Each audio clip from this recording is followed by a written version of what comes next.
Go for it.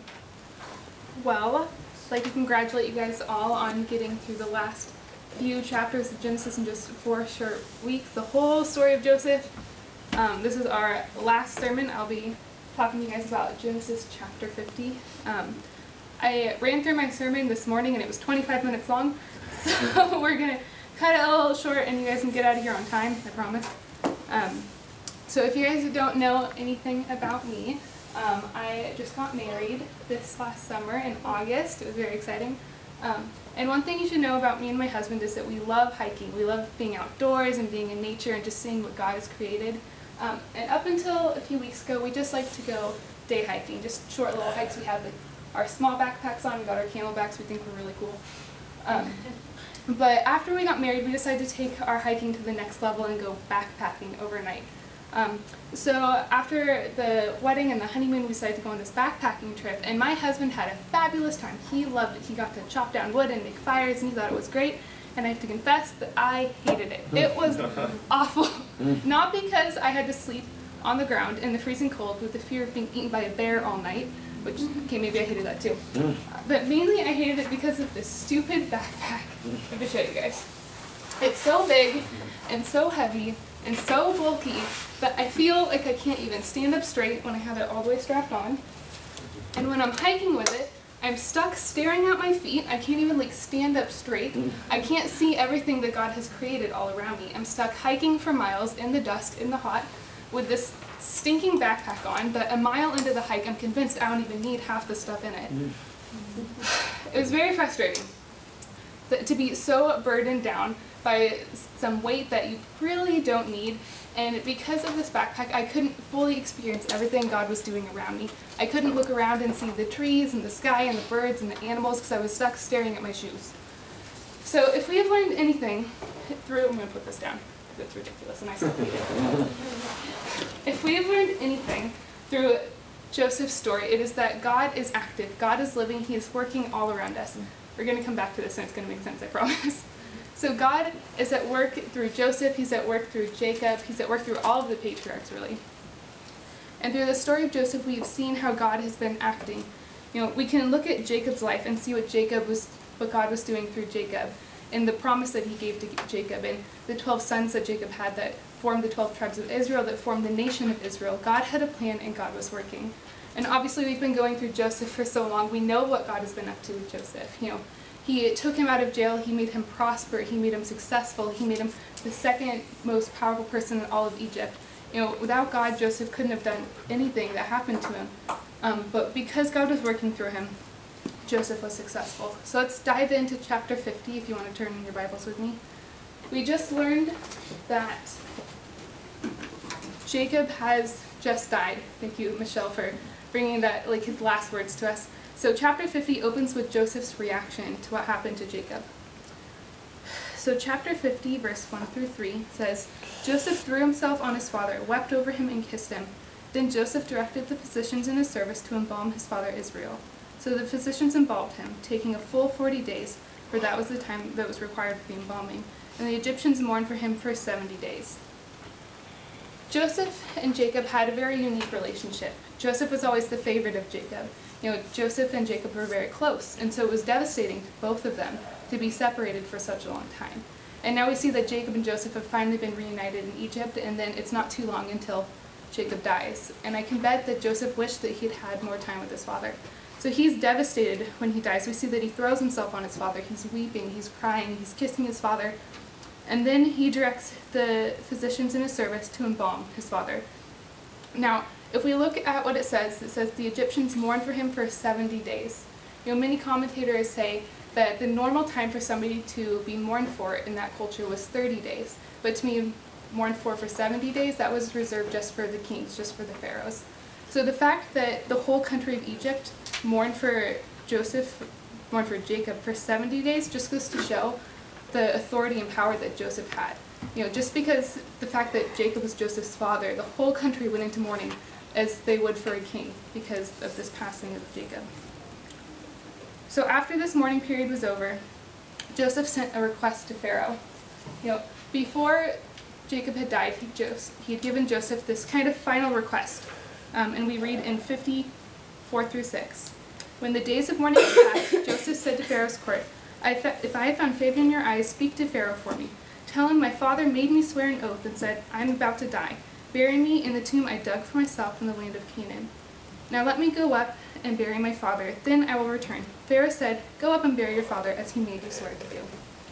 So we see that Joseph and the Pharaoh have a good relationship. Pharaoh says, oh yeah, no problem, go do whatever you need, go bury your father, I don't mind. And not only that, but Pharaoh sends with Joseph a ton of people, all of the delegates, all of the officials, all the people in Pharaoh's household and Joseph's household. This huge group of people go up together on Pharaoh's request to go bury Jacob, Joseph's father. In the Old Testament, we never again see a funeral procession, such an elaborate burial of anybody. Jacob's funeral, his burial, is the most elaborate and impressive funeral we see in the entire Old Testament. Just going to show again the influence that Jacob had and how much God was working through Jacob and how the people of Israel just really celebrated him. So they all went up to go and bury Jacob. All of them, meaning Joseph and his brothers, all 12 of them reunited, going up together to bury their father. 50, verse 12 through 14 says, So Jacob's son did as he had commanded them. They had carried him to the land of Canaan, buried him in the cave in the field of Machpelah, near Mamre, which Abraham had bought along with the field as a burial place for Ephron the Hittite. After burying his father, Joseph returned to Egypt together with his brothers and all the others who had gone with him to bury his father. So, after all of this is said and done, Jacob has been buried, they all return to Israel, and the brothers are finally beginning to realize what's happened. In verse 50-15, it says Joseph's brothers saw that their father was dead. It's not that they're just now realizing that their father died. They were there at the funeral. But once they got back, they were beginning to see the true implications for them of what it meant that their father had died. They said, what if Joseph holds a grudge against us and pays us back for all the wrongs that we did him? Up until this point, Jacob, according to the brothers' kind of perspective, was this buffer between Joseph and the brothers. The brothers were still afraid that Joseph was going to pay them back for all the evil things that they had done to him. They attacked him, they threw him in a pit, they sold him as a slave, they lied about him, they hated him, they did all these awful things, and they were convinced that Joseph was holding this grudge against them, and that he was only not acting on that anger because Jacob was around, and that he wouldn't dare hurt the brothers while their father was still alive. But now that their father was dead, the brothers were convinced that Joseph was now going to act on his anger. Throughout the story of Joseph, we see many times that the brothers acknowledge their guilt. They know that they've done something wrong. In 42:21 it says, clearly we're being punished because of what we did to Joseph long ago. Even in Judah's reaction to what was happening with Benjamin, when Joseph wanted to keep Benjamin and send the brothers away, Judah's reaction is saying, no, we've learned from our past, we can't do this again, we need to take care of Benjamin. They know that they sinned against Joseph, and they've been holding on to that fear and guilt this whole time. This is even after Joseph had already forgiven them. In chapter 45, when Joseph first revealed his identity to the brothers, he said to them, don't be distressed and don't be angry with yourselves for selling me here, because it was to save the lives of many that God sent me ahead of you. When Joseph and his brothers first really met again, he told them, don't be afraid, don't be angry with yourselves. I'm not mad at you. I've forgiven you. And I bet that Joseph had a lot of time to contemplate this when he was sitting in prison. Through all of this, Joseph is getting credit back to God. He's saying, no, God brought me here. It wasn't really your doing. God has been doing all of these good things, and it's good that I've been here. He's not mad at his brothers anymore, and he's been telling them this all along. But Joseph's brothers, they didn't accept this. They didn't believe that he had really been forgiven. So they sent a message to Joseph asking him to forgive them after they returned from this funeral. They sent word to Joseph saying, your father left these instructions before he died. This is what you are to say to Joseph. I ask you to forgive your brothers their sins and the wrongs they committed in treating you so badly. Now please forgive the sins of the servants of the God of your father. When their message came to him, Joseph wept. So Joseph's brothers had been holding on to all of this guilt and fear, and after their father's death, they sent word to Joseph, really asking for his forgiveness. But they did it in a roundabout way. They sent message saying, Jacob told us to tell you to forgive us. No, nowhere else in the Bible does it ever mention Jacob acknowledging this conflict between the brothers and Joseph. It's reasonable to think, many commentators believe, that maybe Jacob didn't actually know. Maybe this message that the brothers sent to Joseph was all a desperate fabrication to get the forgiveness from Joseph. It's reasonable to think because the brothers lied to their father Jacob in the very beginning, saying, oh yeah, Joseph got eaten by a wild beast. We don't really know what happened. And so when they came to Egypt, it's reasonable to think that the brothers lied to Jacob again, saying that they miraculously found Joseph alive and it wasn't because of anything we had done. So after Joseph received this message, it says that there are many reasons that Joseph could have been very upset by this message that he received. Not only was, first off, it made him realize how afraid his brothers really were of him. They didn't have the guts to go to him in person. They sent a messenger. They sent a letter. They didn't feel like they could talk to their own brother in person, and that made Joseph really upset.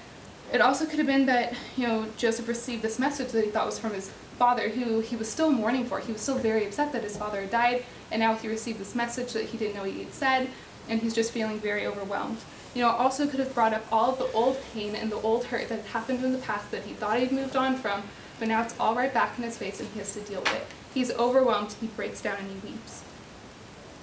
Now, Joseph's next response probably came as a surprise to the brothers. He said, don't be afraid. Am I in the place of God? You intended to harm me, but God intended it for good, to accomplish what is now being done, the saving of many lives. So then don't be afraid. I will provide for you and your children. And he reassured them, and he spoke kindly to them.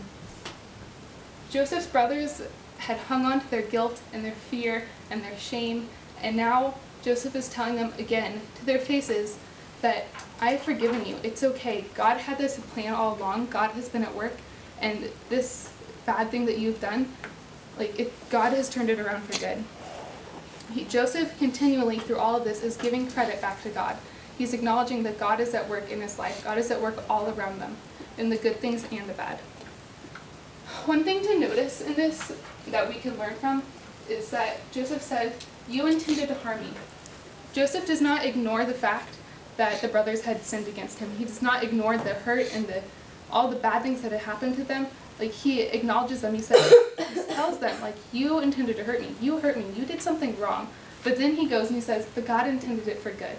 You did this bad thing, but God turned it into a good thing.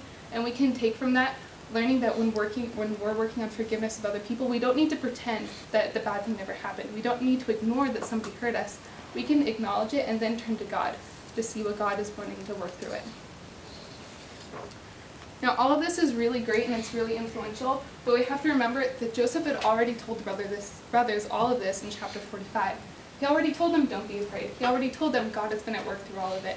He's already told them, I'm going to be there for you, I'm going to protect you. Now, we see that Joseph gives the brothers the best land that they could have. He's taking care of them in the famine. He's providing food. He's providing protection. All of this stuff that the brothers needed, Joseph was there to give them. Showing not only with his words but with his actions that he's forgiven them, that he's moved on from it. But the fact that the brothers have been holding on to it for so long, that they still have this fear and this shame and this guilt that they need to come to him again, just shows that they didn't accept that forgiveness the first time they heard it. They've been keeping it with them. The brothers, hypothetically, all had a backpack.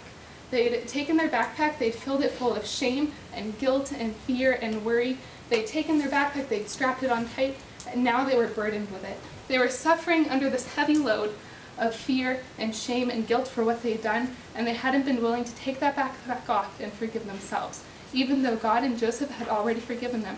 It's already been in the past. But they didn't want to take off that backpack and hand it over to God so that they could stand up straight, look around, and see all the good things that God was doing. The rest of the chapter goes on to talk about Joseph's death. I'll read it to you real quick. In 50:24-25. Then Joseph said to his brothers, I am about to die, but God will surely come to your aid and take you up out of this land, the land he promised on oath to Abraham, Isaac, and Jacob. And Joseph made the Israelites swear an oath and said, God will surely come to your aid, and then you must carry my bones up from this place. This sounds strikingly familiar to what Jacob had said, saying, I don't want to stay in Egypt. Take my body back into Canaan, back into the promised land that God has promised to us. So that's what Joseph does. And he also includes this promise for care. All along, Joseph has been providing for his brothers, and he knows that after he dies that he still wants his brothers to be taken care of. He says, God's going to take care of you. He's going to bring you up out of this thing. He's going to give you everything you need.